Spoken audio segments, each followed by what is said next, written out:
A lady named Jessica falls really sick while vacationing with her cousin Teresa and boyfriend Caleb in a serene lakeside cabin. Everything seems to be going well until Jessica suddenly appears to be possessed as she rips out Teresa's hair before going to the lake to decapitate Caleb. Teresa is shocked by this, and as she wonders what's happening, she sees Jessica slowly floating out of the lake. The day before, a guitar technician named Beth finds out that she's pregnant after taking a test. She's not so happy about this, and as she feels disappointed in herself, she decides to visit her sister Ellie, who lives with her children, Bridget, Danny, and Cassie, in an old apartment building in Los Angeles. As she arrives at the house, Beth complains to Ellie about how easy it was to enter the building since it has no security system. However, Ellie tells her that the building is due to be demolished in a few days. Beth is shocked to hear this because it means Ellie will have to vacate the house with her children, and she asks if they already have another place to stay. Have you guys found a new place? Ellie doesn't really sound interested in answering the question because her sister only shows up in her life whenever she likes. Later that night, during dinner, Ellie's kids ask Beth about her recent tour to Bangkok, and she shares some details about how fun it was. As they keep talking, Beth then brings out a gift she got for their dad, but the kids don't look happy about this. Beth doesn't understand their reaction, but before she can say anything, Ellie tells Danny to take his sisters to get pizza. Go take my car and get pizza with your sisters. So she can have some time to speak to her sister. After the kids leave, Ellie explains that her husband left her with the kids a while ago. Beth is shocked to hear this, and she asks why Ellie didn't tell her earlier. Ellie seems annoyed at this question, but she responds, saying she didn't get a response from Beth when she called twice. This eventually leads to an argument between the two sisters, but it doesn't take long for them to settle their differences after Beth confirms that Ellie even sent voicemails to give her an update about her husband's situation. Following this, Beth tells Ellie that she needs her help with figuring out something. As she's about to mention that she's pregnant, an earthquake hits the city and the ground starts shaking.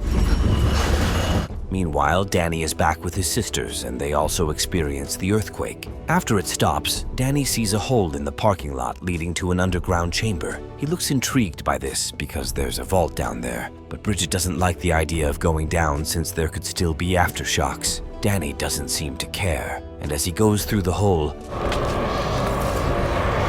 he finds some vinyl records and a picture of some priests. As he continues to look around, he also sees a strange book hidden inside an ancient stone coffin. Despite the book looking creepy, Danny still chooses to take it with him. Elsewhere, Ellie tells her neighbors that her children are not home yet, so one of them, Gabriel, offers to drive her around the city to find them. How about I drive you? Thanks. Before they leave, though, Danny and his sisters appear through the elevator, and this makes Ellie look relieved. Shortly after, Danny starts taking a look at the things he took from the hole. Bridget doesn't look happy about this, but Danny tells her that he only picked the items because he knows they might be able to sell them and make some money for their mom. Following this, Danny tries to open the book, but it seems impossible to do so, as the sharp end of the book's seal then cuts Danny. His blood drops on the book, and this triggers it to open. This leaves Danny and Bridget shocked, but as they look through the pages of the book, they see several drawings of monsters that appear to have been painted with blood. Bridget quickly closes the book, saying she doesn't like it. She also tells Danny to return the book to where he took it from. Since Ellie won't let the kids out again that night, Danny says he'll do it in the morning. As Bridget leaves his room, Danny continues looking at the monsters in the book.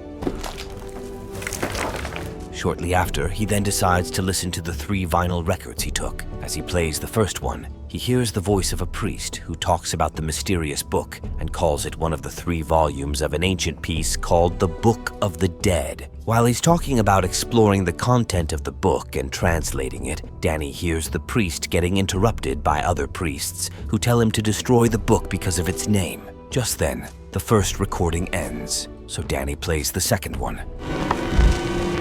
While he listens to it, he hears the priest mentioning that he has already translated a part of the book. As he then recites a spell, Danny starts to get scared, so he tries to stop the record from playing any further. However, he's left shocked as he finds out that he can't stop it. The recitation eventually gets intense, and it also triggers the pages of the ancient book to start flipping all by itself.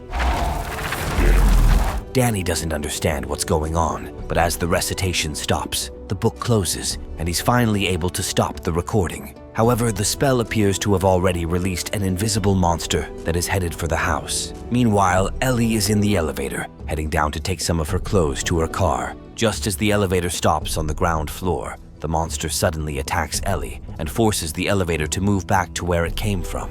Ellie gets injured in the process, but as she stands up and tries to open the elevator door, she realizes that it's stuck. Before she can then call for help, Ellie is attacked by the invisible monster, who eventually strangles her neck while keeping her hands apart to prevent her from saving herself. Shortly after, the power in the building goes out, and while Bridget is putting on the candles, she sees Ellie walking inside the house in a weird way. Beth also tries to talk to her sister, but she doesn't respond. She then walks into the kitchen and starts throwing eggs into the frying pan. Beth and the kids are shocked to see this, and as they wonder what's happening, Ellie suddenly mentions that she wants to kill all of them. How much I wanted to cut you all up. She eventually falls to the ground and tries to fight off the spirit, after which she tells Beth that there's something inside her. Beth is confused by this, but as Ellie starts vomiting, she and the kids realize that there's really something wrong with her. As she stops vomiting, Ellie begs Beth not to allow the monster to take her kids. Don't let it take my babies. She passes out after this, but Beth quickly gets Danny to carry her so they can take her to a hospital. However, as they head out, they realize that the elevator and stairs have been destroyed. Following this, Ellie is taken back into her room, with Gabriel and another neighbor, Mr. Fonda, also coming in to see what's happening. As Gabriel puts Ellie in her bed, he closes her eyes, but it opens again, and this makes him scared. Shortly after, he and Fonda then decide to try to open the building's old fire escape door, so they'll be able to take Ellie to the hospital. Meanwhile, Danny and his siblings look really scared as they don't know what's wrong with their mom. Danny also starts to wonder if the book he stole had anything to do with his mom's sudden illness, while Beth then sits next to Ellie's body and talks about not knowing what to do to help her sister. Her phone suddenly starts playing a recording of Ellie telling her that she's burning up. When Beth picks up her phone, the screen shatters, and as she looks back, she sees that Ellie is now sitting up. Beth gently moves close to Ellie and realizes that her body is actually very hot. She's burning up. With Danny's help, Beth then takes Ellie to the bathroom. As she enters the bathtub, the water starts heating up, and before Beth and the kids realize what's happening, Ellie flies up to the ceiling and screams. Gabriel, Fonda, and some other residents in the building hear this, and they wonder what's going on. After the screams stop, Ellie falls back into the bathtub and suddenly starts chasing Beth until she eventually stabs her with a broken glass. While this is happening, Bridget shouts for Ellie to stop, but this gets her attacked next. Ellie then drills a small hole in her own head before using the same tool to leave a mark on Bridget's face. Before she does something else, Danny quickly attacks Ellie and saves Bridget. As Ellie then stands up to attack her family again, Gabriel comes in to ask what's happening. However, he suddenly gets attacked by Ellie, who eats up one of his eyes. As she's already outside the room, Beth then locks the door and uses a cabinet to block it so that Ellie won't find her way back inside. While this is happening, little Cassie looks scared and confused because she doesn't know what's wrong with her mom. Ellie tries to force her way in, but she eventually stops and kills all the residents in the hallway. Just then, Fonda shows up with a gun and shoots her, but she survives the shot and kills him. As Beth looks scared to see that Ellie seems unstoppable, Bridget blames Danny for picking up the mysterious book from the hole. Before they start fighting, Beth separates them, and Danny finally tells her about the book, which she then goes to look at. After a while, Bridget starts to feel really weird, and as she checks herself in a mirror, she sees that the injured mark on her face is starting to crack. Before she can do anything about it, she starts bleeding from her nostrils and eyes, and despite her efforts, there appears to be no way to stop it. Elsewhere, Ellie manages to convince Cassie to open the door, but as the little girl does, she attacks her. However, Danny and Beth quickly close the door before Ellie harms Cassie. Shortly after, Beth hears a strange sound coming from the kitchen. As she checks it out, she sees that Bridget has already been fully possessed. Bridget then attacks Ellie, who eventually defends herself. After seeing Danny and Cassie, Bridget runs to attack them, but before she can hurt anyone, her little sister stabs her with a broken broom handle. Even though Bridget initially survives it, she eventually falls to the ground and bleeds out.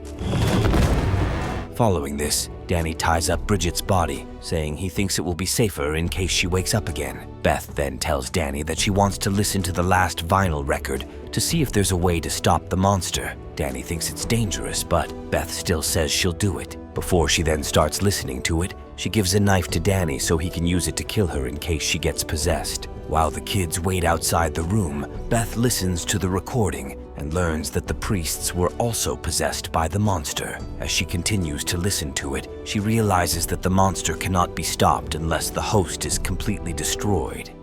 Desperate to end this curse. Meanwhile, Ellie discovers that she can actually go into the apartment through the ceiling. Bridget's dead body also wakes up and starts heading for the living room. After a while, Bridget sees Cassie and runs to attack her, but Danny quickly stabs her. However, she doesn't get hurt, and as Danny is left shocked by this, she stabs him and also vomits blood all over his face.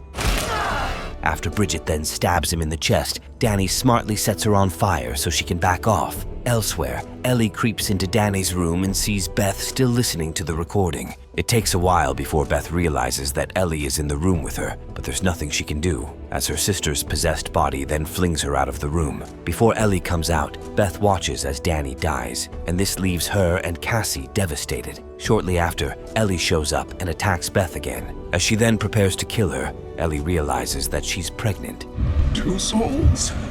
But this doesn't stop her from going ahead with her plan. Before she does anything, though, Cassie passes a pair of scissors to Beth, who stabs Ellie and runs away with the little girl, since they're the only ones left now that Danny has also been killed. Cassie looks worried that they'll also be killed, but Beth says she'll not let that happen. Just then, she takes Cassie out of the apartment. Let's go.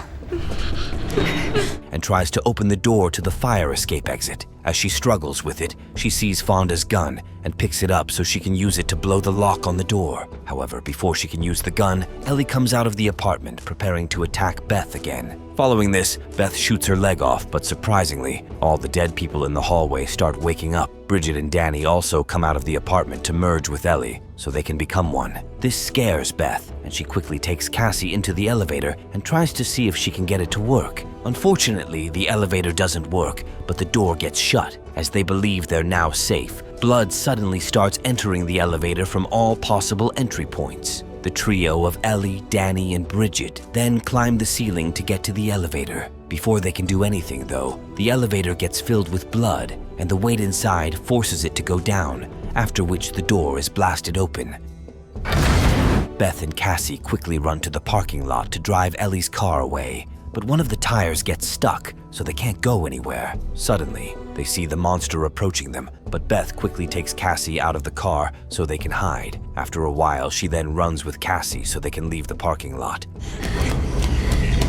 Unfortunately, the monster drags Cassie back, and Beth is unable to reach her because the gate is now locked. As Cassie is then about to be killed with a chainsaw, Beth starts trying to break in to save the little girl. She eventually succeeds in her efforts, and as she enters, she shoots the monster so it can leave Cassie. However, the monster attacks her and turns on a wood chipper so she can kill Beth. Luckily, Cassie is able to stop the machine, and Beth also gets hold of the chainsaw. Since she now has the upper hand, Beth tells Cassie to turn on the machine, after which she uses the chainsaw to stab the monster before watching it get completely destroyed, with blood splashing around the parking lot. As they're now safe from the monster, Beth hugs Cassie before leaving the parking lot together. Meanwhile, Jessica has just finished packing her things as she prepares to join Caleb and Teresa on a trip to a lakeside cabin. As she walks to the parking lot, she calls Teresa and talks about how excited she is about the trip. After the call, though, Jessica notices that there's blood all over a part of the parking lot. As she then wonders what's going on, the invisible monster suddenly runs toward her and takes control of her body as its next host.